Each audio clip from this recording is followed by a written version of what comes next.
everyone, this is Warhawk Beyond 2040 and welcome to another edition of the Flash Season 9 review series. And today I am going to be talking about Episode 8, Partners in Time, which I have just finished watching, and I am pleased to announce that after several clunkers and the last two car crashes that we've had so far, I am very pleased to say that this episode was actually, for the most part, really damn good. I really enjoyed this one a lot.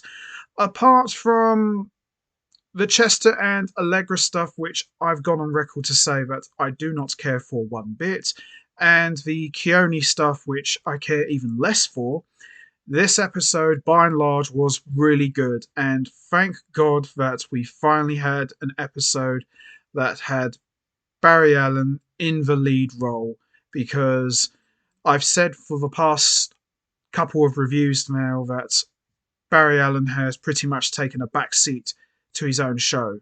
And I've said many times in the past, I am not a fan of that. I hate it. This is not the Flash that I know and love.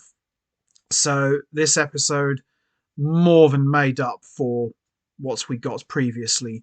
Now, bear in mind that we didn't see Barry Allen in his costume doing his thing as the Flash, which is fair enough, but we still got a lot of Barry Allen, and I'm really pleased about that because I was really worried, and after the last two episodes, I was very scared because, you know, season 9, as everybody knows, is the final season for The Flash.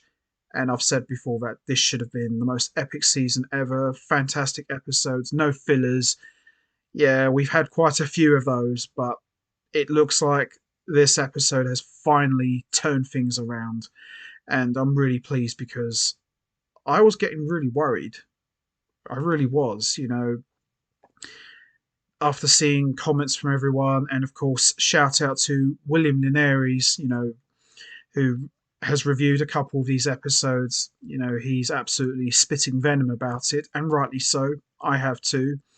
And, I've said many times before, I try to be as impartial as possible. I try to find the good in certain episodes. Even when some of these episodes are terrible, I always try to find good. And the last two hasn't been the case. It hasn't been that good. Although I still think episode 6 was by far the worst episode I've ever seen for The Flash. Episode 7, the Dreamer stuff was good, but yeah, it wasn't that great.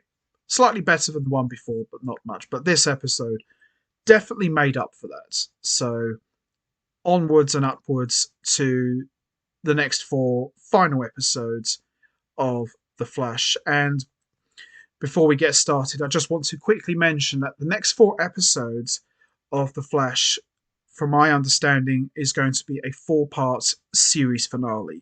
So that's really good. And I'm pumped for that, especially after the trailer that we saw just 24 hours ago, which I'll talk about that at the end of this review. But yep, series finale, 4 parts. Love the sound of that.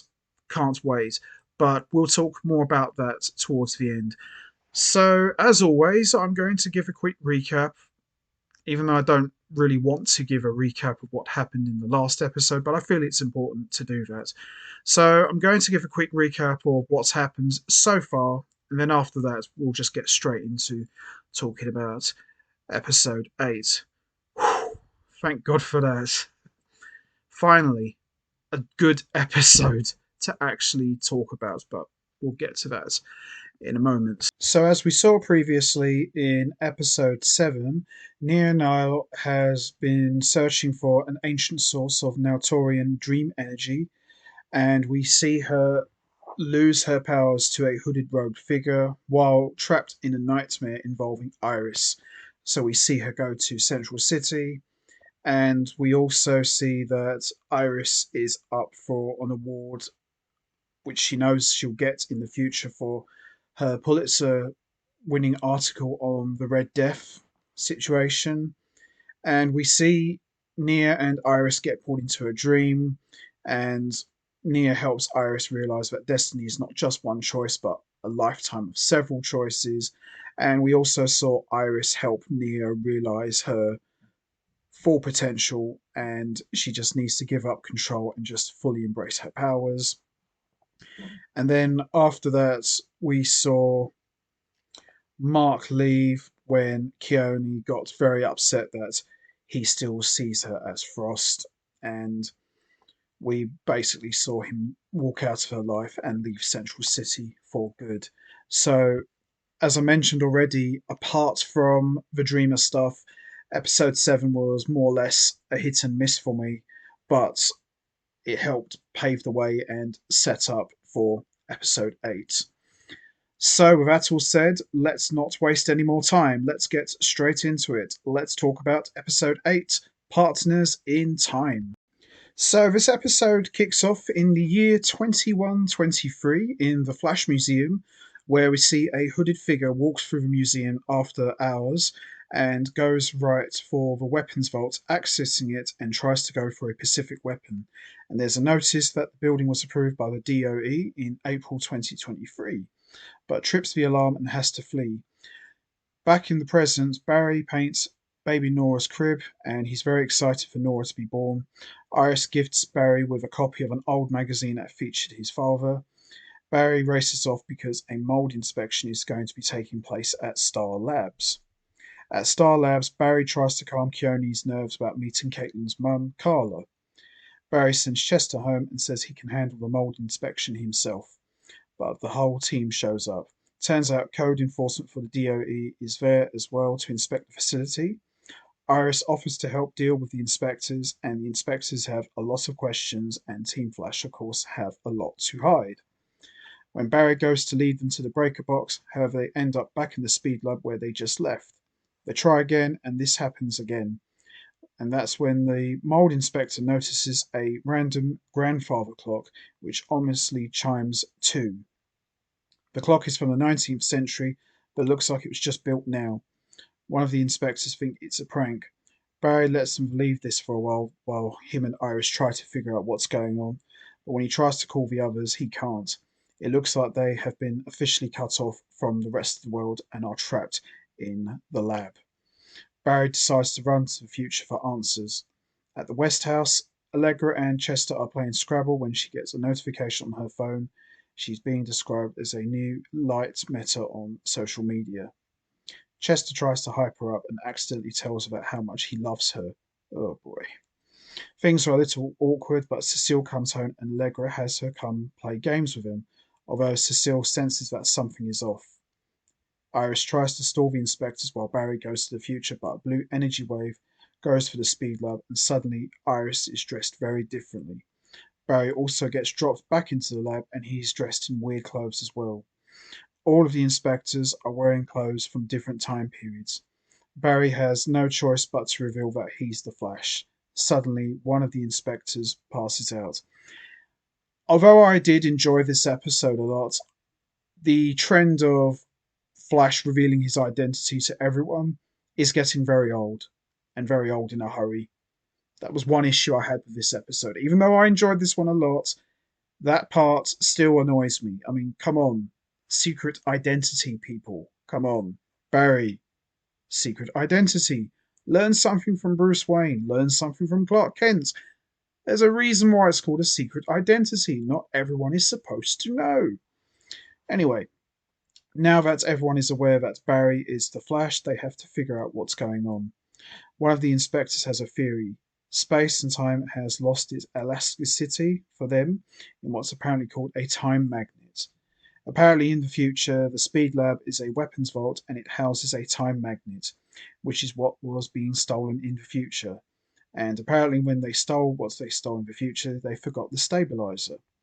But what this means is that someone in the room is a thief, so now this is a game of Clue. Iris scans everyone for radiation to try and figure out who is from a different timeline. As they scan everyone and clear them, the augmentative inspector is turned into a statue.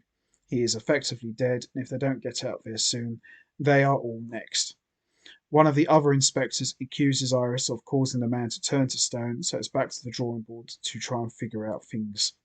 Barry and Iris talk. Iris continues to worry about being able to do what she wants because she's pregnant. She says that she's stuck in the past and he's racing to the future, and it figures Barry to figure out who actually is the time thief. They make up some story about wiring causing an issue with temporal things, but use a plumbing term and use it to out the time thief, the electrical inspector. She reveals herself and turns the other two inspectors into gnome statues. At the house, the game of settlers of Catan gets more awkward and Chester decides to leave. Cecile asks what's going on, and Allegra tells Cecile that Chester told her how much he loves her. Ah, boy. Allegra is afraid of being abandoned, or worse, if she admits that she loves Chester. Cecile tells her to be in the moment and enjoy it, and not worry about what may or may not happen. The time thief is revealed to be a villain called Lady Kronos. She wants them to get out of the room but refuses to give up on the time magnet. She explains what happened to her in the future. She saw the date of the inspection and came to the date in the past so she could use that to go to the future and steal the magnet. She can't go back because her time belt doesn't work anymore, and Lady Kronos also refuses to listen to any of the suggestions on how to fix this. Barry offers to charge her time belt, and she reluctantly lets him. She then uses the time belt to go back to the future to put the time magnet back, even though she knows she will be arrested. Barry says it's better to be arrested than dead.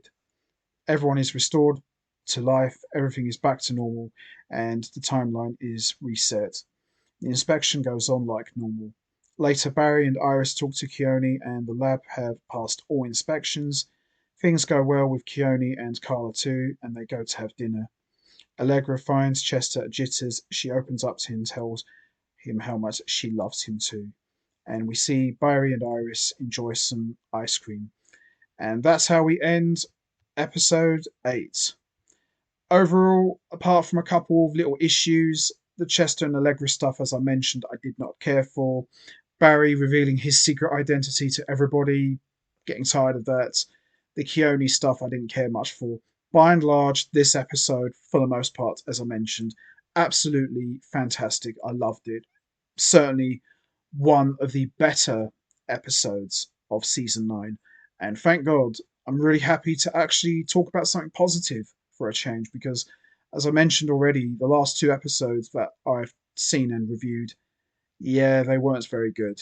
I didn't like it one bit. So that's going to be it from me. I am going to wrap this up now. What was your thoughts on episode 8? Did you enjoy it? What did you think of Lady Kronos? Do you think she was a good villain? And also, did you enjoy Barry being in the lead once again? And also, do you think now that time's been reset, do you think there could be consequences as we've seen before? You know what to do, guys. Hit the like button, hit the subscribe button, leave your thoughts and comments down below, and I will see all of you next time for another edition of the Flash Season 9 review series, where I am going to be talking about Episode 9, which I am very much looking forward to seeing for one reason and one reason only: the return of Stephen Amell, aka Oliver Queen. This is the first time that Oliver Queen is back in the Arrowverse since Crisis on Infinite Earths crossover event when he sacrificed himself. How does he come back? We don't know, but at this point, I don't really care. It's going to be a lot of fun, and I'm really pumped to see it. And this should be a good one. And especially as we've learned now that the next 4 episodes is going to be the 4-part series finale, and we're kicking things off with a bang with the return of Oliver Queen. Can't wait. It's going to be a lot of fun. This is what we've been waiting for. So until next time, take care, everybody, and stay safe. And once again, as always, much appreciated. Thanks for listening.